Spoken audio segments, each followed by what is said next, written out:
eu sou aquele que amaldiçoe Jerusalém, que está até hoje cercada de exército por todos os lados, e não adianta votação, não adianta tentativa de diplomacia, intervenção, não. Vai sempre desfilar cadáver em Jerusalém. Um desfile permanente de cadáveres.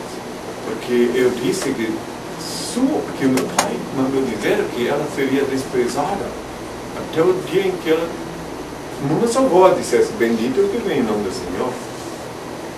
Então, não adianta. Nem que me convidassem para ir lá, pagassem a viagem, tudo, eu não posso ir lá. A não ser que eles fizessem um plebiscito que por unanimidade votassem para mim ir lá. Então, assim, é engano de quem diz. Eu sei, inclusive no mundo espírita também, não é, Cleonice, que eles dizem que eles perdoam todo mundo. Esse é um engodo, uma mentira. Então, o juiz que perdoa, ele é um juiz falso, um juiz sem autoridade, um juiz injusto. Eu tenho, tá na Bíblia bem escrito que eu vinha com a espada de dois gumes, que é a minha língua, que meu pai disse que ela produz maldição e bênção. E eu tenho visto na minha longa caminhada sobre a terra o estrago que minha língua já fez quando alguém enfrentou o reino de Deus. Mas é a justiça divina. Então, porque se a justiça divina fosse só perdão, porque quando eu perdoo alguém ofende o reino de Deus, eu perdoo.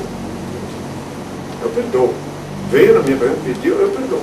Só que daí, apenas o meu perdão significa que a mãe natureza vai atuar mais rapidamente para cobrar o débito. Ela vai ficar logo livre, entendeu? Eu perdoo. Daí quando eu perdoo, quando alguém consegue vir na minha presença, depois de conspirar.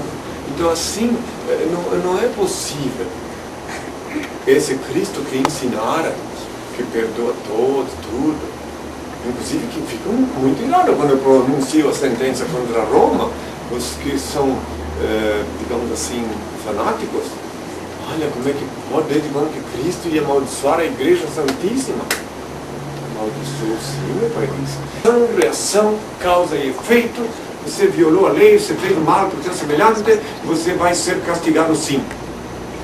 E o juiz que está de plantão no tribunal da tua consciência, é ele que decreta a sentença. E o Senhor do Universo, o Criador Supremo, meu Pai, vê tudo. Não adianta fazer uma coisa escondida porque Ele vê. E Ele vê usando os vossos olhos. Ele usa os vossos olhos para inspirar o juiz de plantão na consciência para decretar a sentença. E não adianta fugir. Ninguém consegue fugir da rigorosa lei divina. Você pode fugir da lei dos homens. Você comete um crime aqui, vai para a Inglaterra, vai para outro país, vai para os Estados Unidos, para o Paraguai, não precisa ir muito longe, ali é o paraíso dos gangsters. Não tem problema. Agora, de Deus ninguém pode fugir. Da lei inexorável de Deus, ninguém foge. Entendeu? É isto que me conforta. Eu vivo só para o Senhor, não quero viver na terra nem um segundo, senão só para cumprir a vontade do meu Pai. Na Bíblia está escrito várias vezes que Deus castiga. Eu posso usar o dom que Deus me deu da dialética para dizer que não é verdade, que não é Deus que castiga, e sim que a lei divina que castiga. Está subejamente escrito que Ele castiga. Mas eu posso usar o dom da dialética para dizer que não é Ele castiga, e sim a lei, e na mesma sequência, sem ser paradoxal, eu posso dizer que não, que é Deus que castiga sim. E posso provar por quê. No mesmo tempo que eu digo que não é Ele que castiga, porque é a lei que castiga, conforme acabei de você explicar, eu posso, sem ser paradoxal, incontinente, provar que é Ele que castiga sim. Sabe por quê, meus filhos? Porque meu Pai e a lei dele é eterna, são uma só coisa. Meu Pai e a lei são uma só coisa, por isso que é Ele que castiga sim. E ao mesmo tempo não é Ele que castiga, porque Ele é tão perfeito, Ele criou leis tão perfeitas, que não carece, Ele não precisa descer de sua majestade para castigar ninguém. Então aí parece que há uma contradição, porque lá está escrito que Ele castiga sim. E sou eu, como filho dele, como enviado por ele, posso explicar isso sem permitir paradoxo nas leis de Deus. Ele não castiga porque ele é perfeito, porque ele não precisa castigar ninguém, porque ele criou leis perfeitas e eternas, que essas leis aqui, executadas pela divina providência, pelas hostes celestiais, castiga. Mas ao mesmo tempo ele castiga, sim, porque ele e a lei são uma só coisa. Aprendemos? A lei vocês podem ler na letra escrita, na Bíblia, onde quiserem, e até nas pedras podem ler a lei de Deus. Agora ele, o Senhor, só podem ver o Senhor, meu Pai, aqueles a quem ele se revela, porque ele é inefável, eterno, mas inefável. Então ninguém pode ver senão quando ele se revela. E por isso que sobra só a lei, que é quem castiga. Mas como ele e a lei são uma só coisa, são indissociáveis, então dá para dizer sim, sem ser paradoxal, sem mentir, que Deus castiga. Deu para entender? Nesses longos anos que estou caminhando sobre a terra, eu vi pessoas questionarem, vi seres humanos dizerem, uns dizem que Deus não castiga, outros Deus castiga, e agora meu pai disse que era necessário que eu explicasse que não existe paradoxo nas coisas do Senhor. É uma questão de interpretação. A condição humana leva o ser humano, leva o indivíduo a prevaricar, a trair. Aqui em Curitiba, quantas pessoas que foram coagidas? E daí, ainda, por último, ainda me culpam. Vamos pôr um coronel, um tenente-coronel da polícia, digamos, que ele foi transferido por minha culpa. Porque, digamos, tiraram ele do posto que ele estava, porque ele falou de mim e tal. Ainda depois ele fica com raiva de mim, até nem fala mais comigo. Entendeu? Não, puxa, está vendo? Só porque eu então não quero mais saber dinheiro de Cristo. Pronto. É fácil as pessoas. E assim foi que Maria disse. Mandou me prender e tudo, porque ela foi assaltada por uma dúvida, por um terror muito grande, quando ela viu dizer: eu sou o pão que desci do céu. Quem não comer meu corpo e não beber meu sangue, não se salvará. Até os discípulos, que discurso é esse? Quem pode? Quando isso se afastou, todo mundo ficou só os discípulos. Aí quando ela soube disto, ela disse: vamos prendê-lo. Ele está louco. Porque na hora meu pai não me autorizara a dizer que isto era a Eucaristia, só na última ceia, no final da minha existência terrenal, quando eu parti o pão, eu disse: comei este meu corpo, bebei este meu sangue, fazer isto em minha memória. Eu levei todo o tempo, desde que eu dei esse discurso, até o momento da última ceia, porque eu recebi a ordem do meu pai para falar isto, mas eu não disse o significado. Eu obedeço ao meu pai. Só na última hora que ele disse o significado. Deu para entender isso, meu filho? Por isso que quem me segue tem que confiar em mim, confiar que eu, sabendo que eu sou, confiar no meu pai, sabendo que eu obedeço a ele. É óbvio que se ele tivesse falado na hora, eu ainda perguntei para os discípulos: por que vocês não vão também? Onde estão os outros? O Pedro disse: quem aguenta um discurso desse? Quem já leu isso na Bíblia? Está lá na Bíblia. Então daí eles disseram: nós não vamos também porque só tu tens a verdade. Ficaram comigo. Mas na hora da crucificação pode ver que fugiram. Meus filhos, ele simplesmente, o maligno dentro da cabeça de Judas disse para Judas assim, recebendo a proposta do sacerdote, ele disse: olha, vem, está aqui 30 moedas. Ele aceitou as moedas com o demônio dizendo assim para ele: pegue essas moedas. Pegue estas moedas, diga onde teu mestre dorme, porque de qualquer maneira sairás lucrando, disse o demônio. Porque se ele é quem ele diz que é, ninguém pode fazer nada contra ele. E tu ainda dá essas moedas para ele. Agora, se ele não é quem diz que é, então eles podem prendê-lo sim.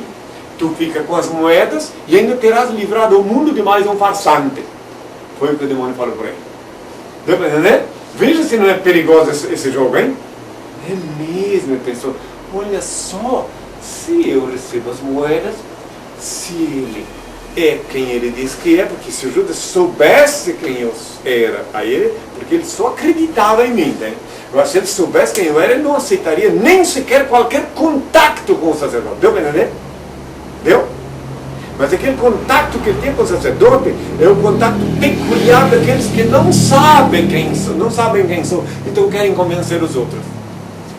Porque quem sabe quem sou, junto com o saber, com a conscientização, também recebe a informação de que só é dado a saber quem sou aqueles que Deus concede. Não é um ser humano que vai convencer o outro que eu sou Cristo. Só pode saber quem sou aqueles a quem meu Pai revela. Então não adianta tu querer convencer alguém que eu sou. Fazem 20 e poucos anos que eu estou aqui, eu sempre vos digo, não tente convencer vossos parentes, não é verdade? Não tente, eu digo. Por quê? Porque eu sei que só você pode informar. Quando alguém pede uma informação, você dá. Mas você não pode tentar convencer, até porque eu não quero nem ser maldito aqui dentro. Porque se viesse um aqui dentro que vocês convenceram, eu sentia através das energias, das vibrações. Porque tu pode informar uma pessoa quem eu sou. Ela te pergunta, tu vai lá, fala com ela e tal. E agora, para que tenha parte comigo, só se meu Pai revela. Às vezes pode ser através de ti, sim. Meu Pai pode te inspirar a falar de mim com alguém. E este alguém, ao caso, por exemplo, de alguns de vós que estáis aqui, que alguém vos informou que eu estava aqui. Mas só vieram para cá quando meu Pai mostrou, né, o saber da a consciência da minha identidade, só meu Pai pode dar. Fora disto que eu lhes falei, não teria sentido ele me entregar. Porque na verdade ele gostava de mim, não me amava, porque o amor é uma coisa muito superior. O amor não envolve dinheiro. O amor não envolve dinheiro. Mas ele gostava de mim como uma galinha de ovos de ouro, como alguém que podia dar a ele o poder. Porque ele não compreendeu o erro de cálculo dele, é que ele não acreditou, porque não sabia quem sou, não acreditou quando eu disse que eu tinha que ser crucificado. Quando eu disse que eu seria entregue aos pecadores e que eles iam me ceifar a vida terrenal. Ele não acreditou, ele achou que podia fazer um negócio, que podia, porque quem sabe quem sou, crê em minhas palavras. Agora, quem apenas acredita em mim, por isso que não é confiável. Então, apenas acredita de manhã e de tarde, duvida. Porque quem sabe quem sou não pode ser assaltado por dúvida. Quem sabe quem sou, fica, mesmo quando vem a dúvida, ele sabe rebater, sabe como justificar, ele já recebe, quem sabe quem sou, já recebe inspiração de Deus, junto com o conhecimento. Com a conscientização da minha identidade, vem a inspiração de Deus para que os que sabem quem sou, porque merecem pelo karma, já é um crédito antigo, aqueles que sabem quem sou. Isso já vem de outras encarnações. Não vão pensar que é possível um terráqueo, um ser humano, convencer alguém de que eu sou Cristo.